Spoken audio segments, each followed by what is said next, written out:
گزشتہ سیشن میں ہم نے نماز کے حوالے سے تفصیل کے ساتھ پڑھا تھا اور قرآن و سنت کی روشنی میں یہ جائزہ لیا تھا کہ نماز کی اہمیت قرآن اور سنت کے اندر کیا بیان کی گئی ہے۔ انشاءاللہ آج کے سیشن میں ہم اسلام کے ایک اور اہم شعبے اخلاقیات کے حوالے سے قرآن کریم کی سورہ حجرات کی روشنی میں پڑھیں گے۔ چنانچہ اس سورت کے دو بنیادی موضوعات ہیں۔ پہلا موضوع یہ ہے کہ آپ صلی اللہ علیہ وسلم کے ساتھ مسلمانوں کا رویہ کیسا ہونا چاہیے، ان سے گفتگو کا انداز کیسا ہو، ان کے ساتھ چلنے کا انداز کیسا ہو، ان کے ساتھ بیٹھنے کا انداز کیسا ہو۔ دوسرا موضوع یہ ہے کہ مسلمانوں کا آپس میں رہن سہن اور رویہ کیسا ہو، ان کی معاشرت اور سوسائٹی سسٹم کیسا ہو، اور کون سی وہ اخلاقی برائیاں ہیں جن سے وہ پاک ہوں، اور کیسے ایک پرامن اسلامی معاشرہ قائم کیا جا سکے۔ اب سوال یہ پیدا ہوتا ہے کہ اس سورت کو سورہ حجرات کیوں کہا جاتا ہے؟ تو جواب اس کا یہ ہے کہ حجرات عربی میں حجرے کی جمع ہے، جو کمرے کو کہتے ہیں۔ اس سورت کی 4 آیت میں نبی کریم سرکار دو عالم صلی اللہ علیہ وسلم کے رہائشی کمروں کے پیچھے سے آپ کو آواز دینے سے منع فرمایا گیا ہے۔ اس وجہ سے اس سورت کا نام سورہ حجرات رکھا گیا ہے۔ تو اس سورت کی ابتدائی 5 آیتیں ایک خاص موقع پر نازل ہوئی تھیں، اور وہ یہ کہ حضور اقدس صلی اللہ علیہ وسلم کے پاس عرب کے قبائل کے بہت سارے وفود آیا کرتے تھے، اور آپ صلی اللہ علیہ وسلم انہی میں سے کسی کو آئندہ کے لیے قبیلے کا امیر اور سردار مقرر فرما دیتے تھے۔ ایک مرتبہ قبیلہ تمیم کا ایک وفد آپ صلی اللہ علیہ وسلم کی خدمت میں آیا۔ ابھی آپ صلی اللہ علیہ وسلم نے ان میں سے کسی کو امیر نہیں بنایا تھا اور نہ ہی اس سلسلے میں کوئی بات کی تھی، لیکن آپ صلی اللہ علیہ وسلم کی موجودگی میں ہی حضرت ابو بکر رضی اللہ تعالی عنہ اور حضرت عمر رضی اللہ تعالی عنہ نے یہ مشورہ شروع کر دیا کہ ان میں سے کس کو امیر بنایا جائے۔ حضرت ابو بکر نے ایک نام لیا، حضرت عمر نے دوسرا نام لیا، اور ان دونوں بزرگوں نے اپنی اپنی رائے کی تائید اس طرح کرنا شروع کر دی کہ کچھ بحث کا ماحول پیدا ہو گیا، اور اس میں دونوں کی آوازیں بلند ہونا شروع ہو گئی۔ اس پر سورہ حجرات کی پہلی 3 آیتیں نازل ہوئیں، جس میں یہ ہدایت کی گئی کہ جن معاملات کا فیصلہ نبی کریم سرکار دو عالم صلی اللہ علیہ وسلم کو کرنا ہو اور آپ نے ان کے بارے میں کوئی مشورہ بھی نہ طلب کیا ہو، ان معاملات میں آپ سے پہلے کوئی رائے قائم کر لینا اور اس پر اصرار کرنا یا بحث کرنا آپ کے ادب کے خلاف ہے۔ اگرچہ یہ پہلی آیت اس خاص واقعے پہ نازل ہوئی تھی، لیکن الفاظ عام استعمال فرمائے گئے تاکہ یہ اصولی ہدایت دی جائے کہ کسی بھی معاملے میں آن حضرت صلی اللہ علیہ وسلم سے آگے بڑھنا مسلمانوں کے لیے درست نہیں ہے۔ اس میں یہ بات بھی داخل ہے کہ اگر آپ صلی اللہ علیہ وسلم کے ساتھ چلنا ہو تو آپ سے آگے نہ بڑھا جائے۔ نیز آپ صلی اللہ علیہ وسلم نے زندگی کے مختلف شعبوں میں جو حدود مقرر فرمائی ہیں ان سے آگے نکلنے کی کوشش نہ کی جائے۔ اس کے بعد دوسری اور تیسری آیتوں میں یہ ہدایت دی گئی ہے کہ آپ صلی اللہ علیہ وسلم کی مجلس میں بیٹھ کر اپنی آواز آپ صلی اللہ علیہ وسلم کی آواز سے بلند نہیں کرنی چاہیے۔ آپ سے کوئی بات کہنی ہو تو وہ بھی بلند آواز سے نہیں کہنی چاہیے، بلکہ آپ صلی اللہ علیہ وسلم کی مجلس میں آواز نیچے رکھنے کا اہتمام کرنا ضروری ہے۔ آگے آیت نمبر 6 میں اللہ تعالیٰ بیان فرما رہے ہیں کہ یا ایھا الذین آمنوا ان جاءکم فاسق بنبأ فتبینوا ان تصیبوا قوما بجہالۃ فتصبحوا علی ما فعلتم نادمین۔ اس آیت میں اللہ تعالیٰ یہ بات بیان فرما رہے ہیں کہ اے ایمان والو، اگر کوئی فاسق آدمی تمہارے پاس کوئی خبر لے کر آئے تو اچھی طرح تحقیق کر لیا کرو، کہیں ایسا نہ ہو کہ تم نادانی سے کچھ لوگوں کو نقصان پہنچا دو اور پھر اپنے کیے پر شرمندہ ہو۔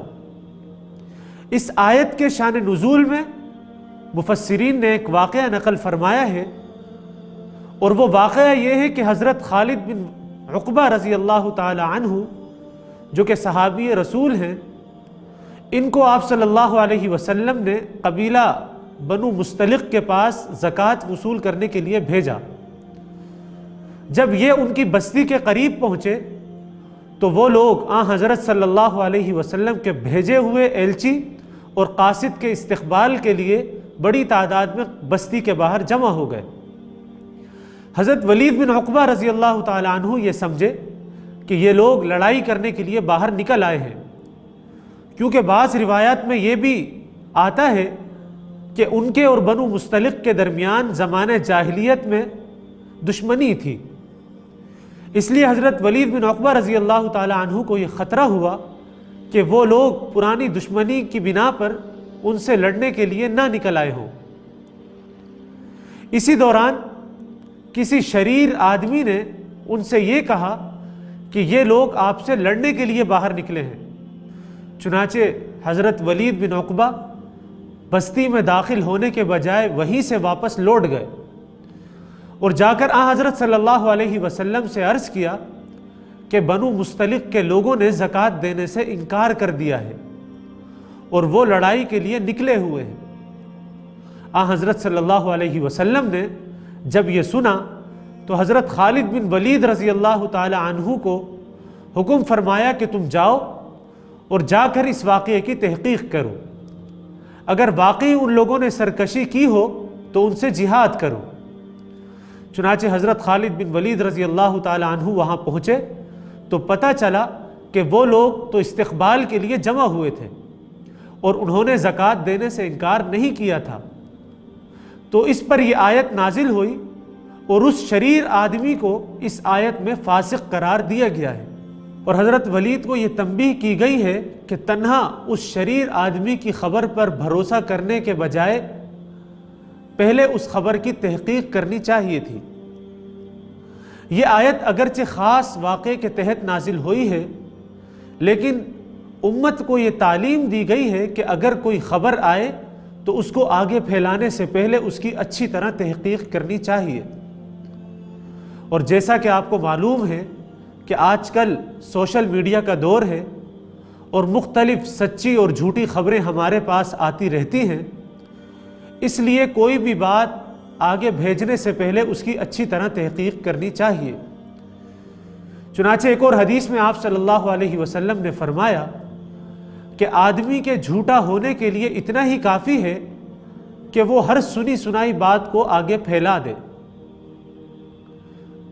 سورہ حجرات کی آیت نمبر 10 میں اللہ تعالیٰ بیان فرماتے ہیں کہ انما المؤمنون اخوۃ فاصلحوا بین اخویکم واتقوا اللہ لعلکم ترحمون۔ اس آیت کا ترجمہ یہ ہے کہ اللہ تعالیٰ نے ارشاد فرمایا کہ مسلمان آپس میں بھائی بھائی ہیں، اس لیے اپنے بھائی کے درمیان صلح کرواؤ اور اللہ تعالیٰ سے ڈرو تاکہ تمہارے ساتھ رحم کا معاملہ کیا جائے۔ چنانچہ اس آیت کی روشنی میں مسلمانوں کو چاہیے کہ وہ مل جل کر محبت اور امن کے ساتھ رہیں، آپس میں لڑائی جھگڑے نہ کریں، اور اگر کبھی دو مسلمانوں کے درمیان لڑائی جھگڑا ہو بھی جائے تو ان کے درمیان دوستی اور صلح کروا دی جائے۔ چنانچہ نبی کریم سرکار دو عالم صلی اللہ علیہ وسلم نے بھی مسلمانوں کے آپسی تعلق کو مختلف احادیث کے اندر بیان فرمایا ہے، اور یہ بات بیان فرمائی ہے کہ مسلمانوں کے درمیان آپس میں کیسا تعلق ہونا چاہیے۔ ایک حدیث حضرت ابو موسیٰ اشعری رضی اللہ تعالیٰ عنہ سے روایت ہے کہ اللہ کے رسول صلی اللہ علیہ وسلم نے ارشاد فرمایا کہ ایک مسلمان کا دوسرے مسلمان سے تعلق ایک مضبوط عمارت جیسا ہے کہ اس کا ایک حصہ دوسرے حصے کو مضبوط کرتا ہے۔ پھر آپ صلی اللہ علیہ وسلم نے ایک ہاتھ کی انگلیاں دوسرے ہاتھ کی انگلیوں میں ڈال کر فرمایا کہ مسلمانوں کو اس طرح ایک دوسرے کے ساتھ مل جل کر رہنا چاہیے۔ جس طرح عمارت کی اینٹیں باہم مل کر مضبوط قلعہ بن جاتی ہیں، اسی طرح امت مسلمہ ایک قلعہ ہے اور ہر مسلمان اس کی ایک اینٹ ہے۔ ان میں آپس میں وہی تعلق ہونا چاہیے جو قلعے کی ایک اینٹ کا دوسری اینٹ سے ہوتا ہے۔ پھر آپ صلی اللہ علیہ وسلم نے اپنے ایک ہاتھ کی انگلیاں دوسرے ہاتھ کی انگلیوں میں ڈال کر دکھایا کہ مسلمانوں کے مختلف افراد اور طبقوں کو باہم پیوست ہو کر اس طرح امت واحد بن کر رہنا چاہیے۔ اسی طرح حضرت نعمان بن بشیر رضی اللہ تعالی عنہ سے روایت ہے کہ رسول اللہ صلی اللہ علیہ وسلم نے فرمایا کہ سب مسلمان ایک جسم کی طرح ہیں کہ اگر اس کی آنکھ میں تکلیف ہو تو اس کا سارا جسم اس درد اور تکلیف کو محسوس کرتا ہے، اسی طرح اگر اس کے سر میں تکلیف ہو تو اس کا سارا جسم اس تکلیف میں شریک ہو جاتا ہے۔ پوری امت مسلمہ گویا ایک جسم اور جان ہے اور اس کے افراد اس کے اعضاء ہیں۔ کسی ایک عضو میں اگر تکلیف ہو تو اس کے سارے اعضاء تکلیف کو محسوس کرتے ہیں۔ اسی طرح پوری امت اسلامیہ کو ہر مسلمان فرد کی تکلیف محسوس کرنی چاہیے اور اس کے دکھ اور درد میں برابر کا شریک ہونا چاہیے۔ آگے آیت نمبر 11 اور 12 میں اللہ تعالیٰ ارشاد فرماتے ہیں کہ یا ایھا الذین آمنوا لا یسخر قوم من قوم عسى ان یکونوا خیرا منہم ولا نساء من نساء عسى ان یکن خیرا منہن ولا تلمزوا انفسکم ولا تنابزوا بالالقاب بئس الاسم الفسوق بعد الایمان ومن لم یتب فاولئک هم الظالمون یا ایھا الذین آمنوا اجتنبوا کثیرا من الظن ان بعض الظن اسم ولا تجسسوا ولا یغتب بعضکم بعضا ایحب احدکم ان یأکل لحم اخیہ میتا فکرہتموہ واتقوا اللہ ان اللہ تواب الرحیم۔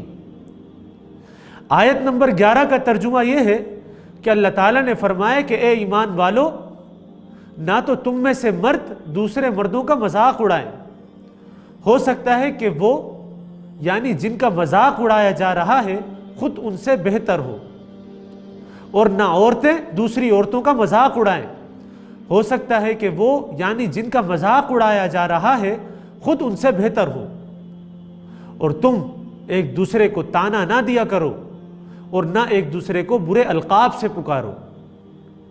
اور آیت نمبر 12 کا ترجمہ یہ ہے کہ اللہ تعالیٰ نے ارشاد فرمایا کہ اے ایمان والو، بہت سے گمانوں سے بچو، اس لیے کہ بعض گمان گناہ ہوتے ہیں، اور کسی کی ٹوہ میں نہ لگو، اسی طرح ایک دوسرے کی غیبت نہ کرو۔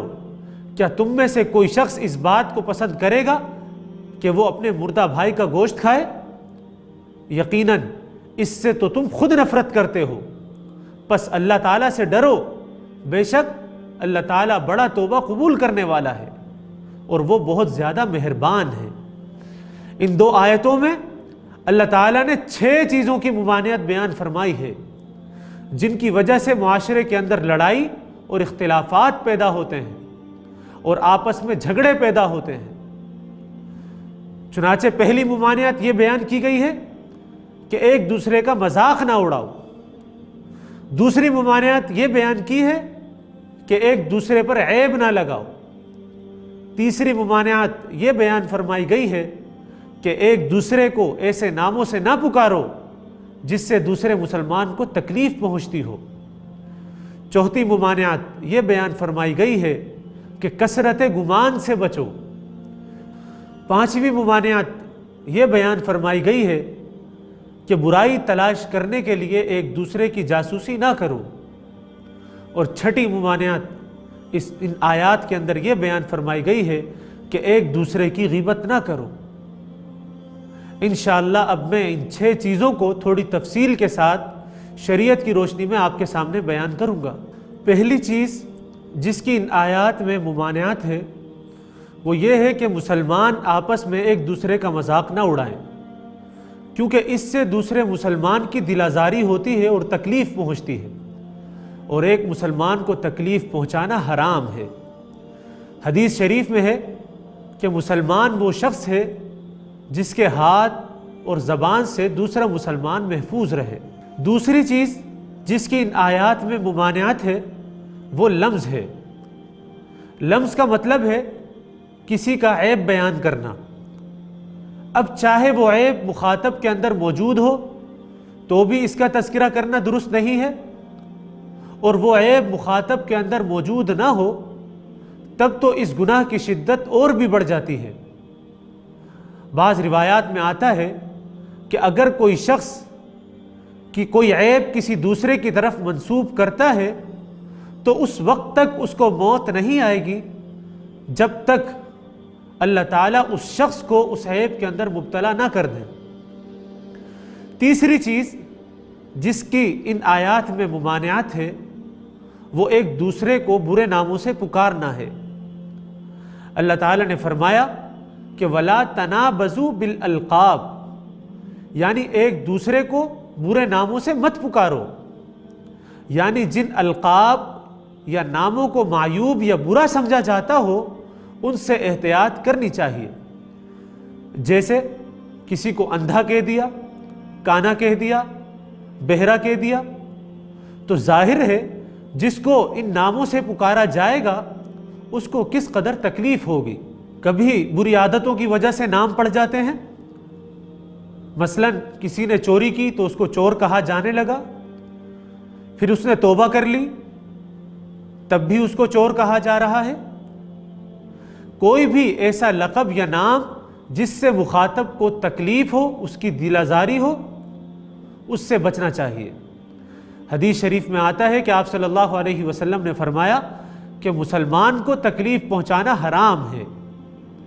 یہ بات بھی یاد رکھنے کی ہے کہ حقوق دو طرح کے ہوتے ہیں، ایک حق اللہ کا ہے، دوسرا حق بندوں کا ہے۔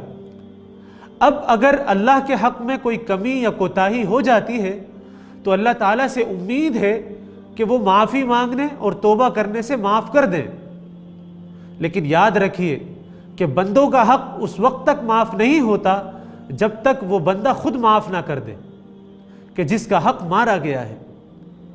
اس لیے بندوں کے حق میں خاص طور پر خیال رکھنا چاہیے کہ کہیں ان کے حق میں کوتاہی نہ ہو جائے۔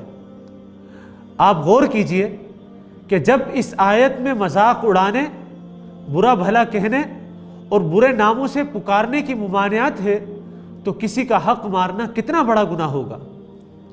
ایک مرتبہ نبی کریم سرکار دو عالم صلی اللہ علیہ وسلم نے صحابہ اکرام سے پوچھا کہ تم جانتے ہو کہ سب سے بڑا مفلس کون ہے؟ تو صحابہ نے جواب دیا کہ یا رسول اللہ، جس کے پاس درہم اور دنانیر نہ ہو۔ تو آپ صلی اللہ علیہ وسلم نے جواب دیا کہ مفلس وہ نہیں ہے کہ جس کے پاس روپیہ پیسہ یا درہم دنانیر نہ ہو، مفلس تو وہ ہے جو قیامت کے دن نیکیاں لے کر آئے گا لیکن کسی کو ستایا ہوگا، کسی کا حق مارا ہوگا، کسی کو گالی دی ہوگی، ان تمام لوگوں کو اس کی نیکیاں دے دی جائیں گی، اور جب نیکیاں ختم ہو جائیں گی تو ان لوگوں کی برائیاں اس کے سر ڈال دی جائیں گی، یہاں تک کہ وہ شخص جو نیکیوں کا انبار لے کر آیا تھا گناہوں کا انبار اپنے سر پر جمع کر لے گا اور پھر اسے جہنم میں ڈال دیا جائے گا۔ یہ ہوگا سب سے بڑا مفلس جو لوگوں کے حق مارنے کی وجہ سے جہنم میں جائے گا۔ یاد رکھیے، انسان زبان کا استعمال آسانی سے کر لیتا ہے لیکن اس کو احساس بھی نہیں ہوتا کہ اس سے کتنوں کے دل دکھے، کتنوں پر زد پڑی، کہاں کہاں معاملات بنتے بنتے بگڑ گئے۔ ان آیات میں جن باتوں سے روکا جا رہا ہے ان میں زیادہ تر زبان کی بے احتیاطیاں اور برائیاں ہیں۔ حدیث شریف میں آتا ہے کہ آدمی بعض مرتبہ دیکھنے میں معمولی سی بات زبان سے نکالتا ہے لیکن وہ اس کو زمین کی گہرائیوں میں پہنچا دیتی ہے۔ معاشرے کے بگاڑ میں زبان کا سب سے بڑا دخل ہے۔ بعض مرتبہ اس کا زخم اتنا گہرا ہوتا ہے کہ اس کا بھرنا آسان نہیں ہوتا۔ ایک عرب شاعر کہتا ہے جراحات السنان لها التیام ولا یلتام ما جرح اللسان۔ اس کا مطلب یہ ہے کہ نیزوں کے زخم بھرے جا سکتے ہیں، لیکن جو زخم زبان سے لگتا ہے وہ بھرا نہیں جا سکتا۔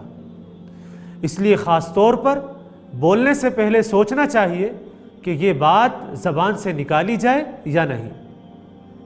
چوتھی چیز جس کے بارے میں اللہ تعالیٰ نے منع فرمایا ہے وہ یہ ہے کہ کثرت گمان سے بچو، بہت زیادہ گمان کرنے سے بچو، اس لیے کہ بعض گمان گناہ کے اندر داخل ہیں۔ یہ بات انسان کی نفسیات کے اندر داخل ہے کہ وہ عام طور پر جلدی بدگمان ہو جاتا ہے، برے برے خیالات اس کو گھیر لیتے ہیں، کسی کے بارے میں اچھا گمان کرنا اس کے لیے قدرے مشکل ہوتا ہے۔ آیت میں اسی لیے فرمایا گیا ہے کہ کثرت گمان سے بچو۔ پھر اس کی وجہ یہ بیان فرمائی گئی ہے کہ بعض گمان گناہ کی حد تک پہنچ جاتے ہیں۔ کسی کے بارے میں اچھا گمان کرنا آدمی کے لیے عام طور پر نقصان دہ نہیں ہوتا، لیکن بدگمانی کے اثرات بعض مرتبہ بہت ہی زیادہ سخت ہوتے ہیں۔ اس لیے بہتر یہ ہوتا ہے کہ اگر کسی کے بارے میں معلومات پوری طرح نہ ہو تو اس کے بارے میں اچھا گمان رکھے۔ کسی برے شخص کے بارے میں اگر اچھا گمان ہے تو قیامت میں یہ سوال نہیں ہوگا کہ تو نے برے شخص کے بارے میں اچھا گمان کیوں رکھا، لیکن اگر کسی اچھے شخص کے بارے میں برا گمان ہے تو قیامت کے دن اس کے بارے میں ضرور پوچھا جائے گا کہ تو نے اچھے شخص کے بارے میں برا گمان کیوں رکھا۔ ایک حدیث میں نبی کریم سرکار دو عالم صلی اللہ علیہ وسلم نے فرمایا، ایاکم والظن فإن الظن اکذب الحدیث۔ اس کا مطلب یہ ہے کہ بدگمانی سے بچو، اس لیے کہ بدگمانی سب سے بڑا جھوٹ ہے۔ اس لیے بدگمانی سے بچنے کی کوشش کرنی چاہیے۔ پانچویں ممانعت جس کا ان آیات کے اندر ذکر ہے وہ تجسس ہے۔ اللہ تعالیٰ ارشاد فرماتے ہیں وَلَا تَجَسَّسُوا، یعنی تجسس میں نہ پڑو۔ آدمی جب کسی سے بدگمان ہوتا ہے تو اس کی ٹوہ میں پڑتا ہے، اس کی ہر نقل و حرکت پر اس کی نگاہ ہوتی ہے، اس کے پیچھے وہ اپنے جاسوس لگا دیتا ہے، اور پھر اس کی اچھائیاں بھی اس کو برائی کی شکل میں نظر آنے لگتی ہیں۔ کسی مسلمان کے لیے یہ درست نہیں ہے کہ وہ اپنے مسلمان بھائیوں کے عیب تلاش کرے۔ عیب ہر کسی کے اندر ہوتے ہیں، کسی کے اندر معمولی اور کسی کے اندر زیادہ۔ اسلامی حکم یہ ہے کہ آدمی عیب سے چشم پوشی کرے اور بھلائیوں سے فائدہ اٹھائے۔ البتہ جو لوگ خدا کے باغی ہیں اور اسلام کے دشمن ہیں، ان کے حالات سے مطلع ہونے کے لیے جاسوسی کرنا یا کرانا جنگی حکمت عملی ہے، تاکہ ان کی کمزوریوں سے واقف ہو کر ان پر قابو پایا جا سکے۔ چھٹی ممانعت جس کے بارے میں اللہ تعالیٰ نے ارشاد فرمایا وہ غیبت ہے۔ چنانچہ اللہ تعالیٰ فرماتے ہیں وَلَا يَغْتَبْ بَعْضُكُمْ بَعْضًا۔ اس آیت کا مطلب یہ ہے کہ تم ایک دوسرے کی غیبت نہ کرو۔ غیبت کہا جاتا ہے کہ پیٹھ پیچھے کسی کی برائی بیان کرنا۔ حدیث میں اس کی وضاحت اور تفسیر موجود ہے۔ چنانچہ حضرت صلی اللہ علیہ وسلم نے ایک مرتبہ صحابہ اکرام کو خطاب کرتے ہوئے فرمایا کہ تم جانتے ہو کہ غیبت کیا ہے؟ تو صحابہ اکرام رضوان اللہ علیہم اجمعین نے عرض کیا کہ اللہ اور اس کے رسول زیادہ جانتے ہیں۔ آپ صلی اللہ علیہ وسلم نے فرمایا کہ اپنے بھائی کا ایسا تذکرہ جو اس کو ناپسند ہو، یہ غیبت ہے۔ صحابہ اکرام نے پوچھا کہ یا رسول اللہ، اگر میرے بھائی میں وہ ناپسندیدہ چیز موجود ہو جو میں کہہ رہا ہوں تو کیا پھر بھی وہ غیبت میں شامل ہوگی؟ تو آپ صلی اللہ علیہ وسلم نے فرمایا کہ اگر اس کے اندر وہ چیز موجود ہے تبھی تو تم نے غیبت کی، اگر وہ چیز اس میں موجود ہی نہیں ہے تو تم نے اس پر تہمت لگائی، جو غیبت سے بھی بڑا گناہ ہے۔ عام طور پر لوگ اس غلط فہمی کا شکار رہتے ہیں کہ اگر کسی کی ایسی برائی بیان کی جائے جو اس کے اندر موجود ہے تو یہ غیبت نہیں ہے، اس حدیث میں یہ بات آپ صلی اللہ علیہ وسلم نے صاف طور پر بیان کر دی کہ غیبت تو جب ہی ہے جب کہ برائی اس کے اندر موجود ہو۔ اگر برائی موجود نہیں ہے تو یہ بہتان ہے، الزام تراشی ہے، تہمت ہے، جو غیبت سے بھی بڑا گناہ ہے۔ موجودہ دور میں یہ بیماری اچھے اچھے دیندار حلقوں میں بھی موجود ہو گئی ہے۔ اس حدیث میں آپ صلی اللہ علیہ وسلم نے اس کو بدترین گناہوں کے اندر شامل کیا ہے۔ ایک حدیث میں آتا ہے کہ غیبت زنا سے بھی بڑا گناہ ہے۔ صحابہ اکرام نے عرض کیا کہ یا رسول اللہ، غیبت زنا سے کس طرح زیادہ سخت ہے؟ تو آپ صلی اللہ علیہ وسلم نے فرمایا کہ آدمی جب زنا کرتا ہے پھر وہ توبہ کر لیتا ہے تو اللہ تعالیٰ اس کی توبہ کو قبول فرما لیتے ہیں، اور غیبت کرنے والے کی اس وقت تک مغفرت نہیں ہوتی جب تک وہ شخص معاف نہ کر دے جس کی اس نے غیبت کی ہے، جس کی اس نے پیٹھ پیچھے برائی بیان کی گئی ہے۔ سورہ حجرات کی آیت نمبر 13 میں اللہ تعالیٰ ارشاد فرماتے ہیں یا ایھا الناس انا خلقناکم من ذکر و انثی وجعلناکم شعوبا وقبائل لتعارفوا ان اکرمکم عند اللہ اتقاکم ان اللہ علیم خبیر۔ ترجمہ اس آیت کا یہ ہے کہ اللہ تعالیٰ نے ارشاد فرمایا کہ اے لوگوں، حقیقت یہ ہے کہ ہم نے تم سب کو ایک مرد اور ایک عورت سے پیدا کیا، اور تمہیں مختلف قوموں اور خاندانوں میں اس لیے تقسیم کیا ہے تاکہ تم ایک دوسرے کی پہچان کر سکو۔ در حقیقت اللہ تعالیٰ کے نزدیک تم میں سب سے زیادہ مکرم اور عزت دار شخص وہ ہے جو تم میں سب سے زیادہ متقی ہے اور اللہ تعالیٰ سے ڈرنے والا ہے۔ اور یقین رکھو کہ اللہ تعالیٰ سب کچھ جانتے ہیں اور ہر چیز سے باخبر ہیں۔ اس آیت کریمہ نے مساوات کا یہ عظیم اصول بیان فرمایا ہے کہ کسی کی عزت اور شرافت کا معیار اس کی قوم اور اس کا قبیلہ یا وطن نہیں ہے، بلکہ عزت اور شرافت کا تعلق اس کے تقوی کی بنیاد پر ہے کہ جو لوگ سب سے زیادہ اللہ سے ڈرنے والے ہیں وہ اللہ تعالیٰ کے نزدیک سب سے زیادہ مکرم ہیں۔ سب لوگوں کو اللہ تعالیٰ نے ایک مرد یعنی حضرت آدم اور ایک عورت یعنی حضرت حوا علیہ السلام سے پیدا فرمایا ہے، اور اللہ تعالیٰ نے لوگوں کو مختلف خاندانوں اور قبیلوں کے اندر تقسیم کر دیا ہے، اور یہ تقسیم اس لیے نہیں کیا کہ تاکہ لوگ ایک دوسرے پر فخر کریں یا اپنی بڑائی جتائیں، بلکہ اس کا مقصد صرف یہ ہے کہ لوگ ایک دوسرے کو پہچان سکیں کہ یہ شخص فلاں قبیلے سے تعلق رکھتا ہے اور یہ شخص فلاں قبیلے سے تعلق رکھتا ہے۔ باقی اللہ تعالیٰ کے نزدیک وہ شخص سب سے زیادہ قابل عزت ہے جو اس کے احکامات پر سب سے زیادہ چلنے والا ہو، پھر چاہے وہ کسی بھی رنگ، نسل یا قبیلے سے تعلق رکھنے والا ہو۔